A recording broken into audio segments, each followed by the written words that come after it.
I hear the train coming. It's rolling round the bend. I ain't seen the sunshine since I don't know when. I'm stuck in Folsom Prison, and time keeps dragging on.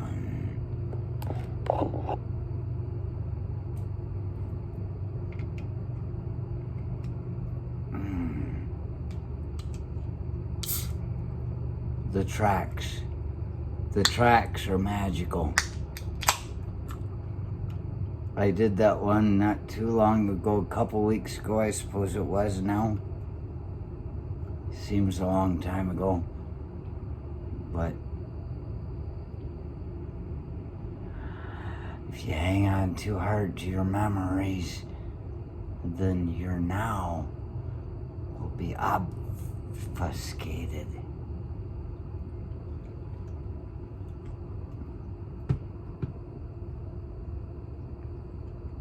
Talked about how the train went under the bridge on the old bridge road, the old bridge, the apple tree, where my grandma went down and looked at old dead Mr. Olin, I think is my dad. He validated the name with me and I forgot it already, but I'm pretty sure it was Olin. That he, or Owen, I'm thinking it was Olin, he said.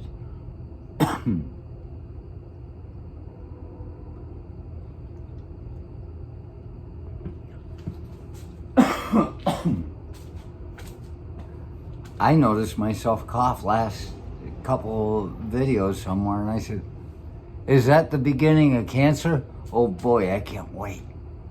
I keep getting told I'm not supposed to be happy about that, but just, let it become you. Pull your skin away. Cancer has to hide itself.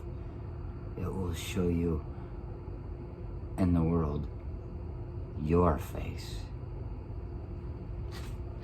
just so it can evolve.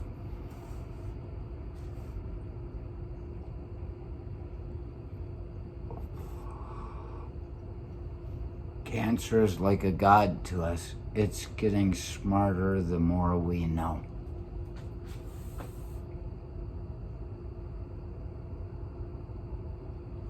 But those train tracks are something special. You know, it's sad to see them tear up rails to put in a bike path, because some of the best and worst things that have ever happened have happened on train tracks. Train tracks are like people. There are some people that you're like, yeah, he's all right. You can be around him all day long until you get bored. But then there's the other guy that you're saying, you either love him or you hate him. Can't stand the sound of his voice.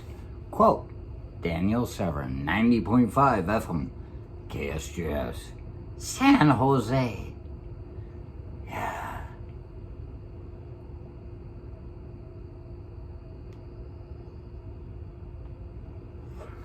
There was one time I was driving back when I was a traveling shoe salesman, driving a truck, and I'd ride my bicycle to the warehouse and pull the truck out. It's like watching a movie, I suppose, probably. You see some guy going, ah, you going, that guy's got a drunk driving ticket for sure. I've been asked on a bicycle, oh yeah, I lost my license, little guy talking to me.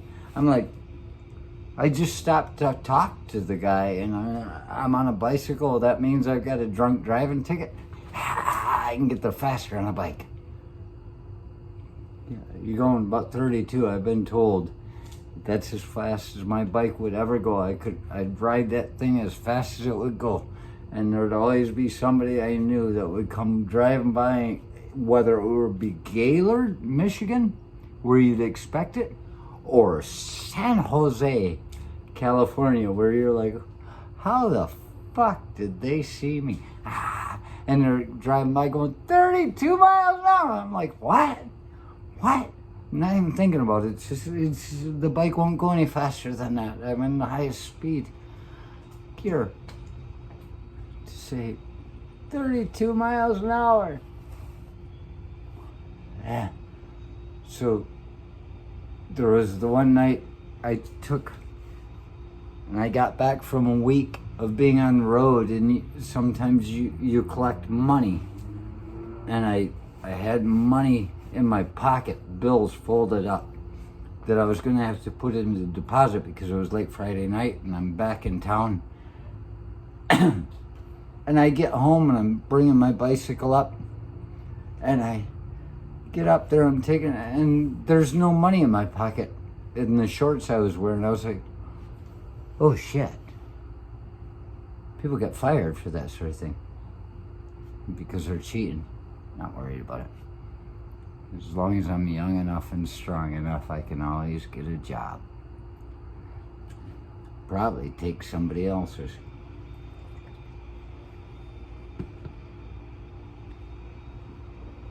So I went back and I retraced the ride. It was like I don't know how many miles it was. 4 miles, jumps out. Hadn't thought about it since I knew it. And I started finding these dollar bills along the train tracks. It was a windy night. It was howling wind, just like yesterday, day before. It was just howling wind. And I was finding them up against the fence on the other side of the train tracks, dollar bills, and then I started getting to the tens because I keep order. So I don't have to fucking waste my thoughts on what's right there in front of you when the time comes for it to matter. I will do more work. It's like insurance, I suppose. You put all this stuff in so that later, when it matters, you don't have to give as much. And so I started finding dollar bills on the fence across the tracks, like one of those baseball backstop fences with the squares, the diamond, and I'm pulling those, and I'm walking along, and they're along the side of the railroad tracks. I get to the 5s, I get to the 10s, and 20s, and it was down to a $100 bill that was left for me to find. I was shocked all the way. It was like Hans on Gretel. I'm following money to some fucking dangerous pit. And I was shocked to have just $100 short, an exact $100, because I knew what I'd had in my pocket when it blew out. And a $100 bill. That's all it was, $100. And I knew there was a $100 bill missing. And I'm just like, God. I said, I did all right.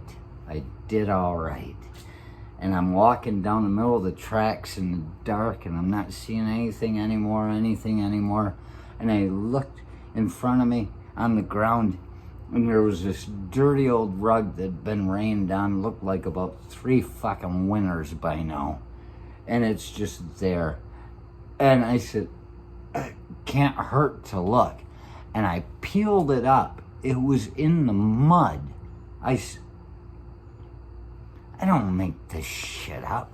If I had the kind of imagination it took to make this shit up, I'd probably write a book and fucking lie to everybody. I'm just telling stories. And I peeled this thing up that looked like it'd been there for fucking years. And it peeled the mud and the dirt up away from it.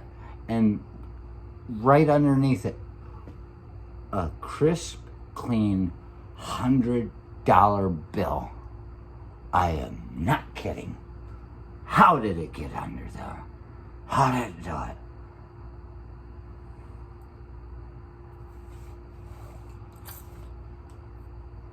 Strange days.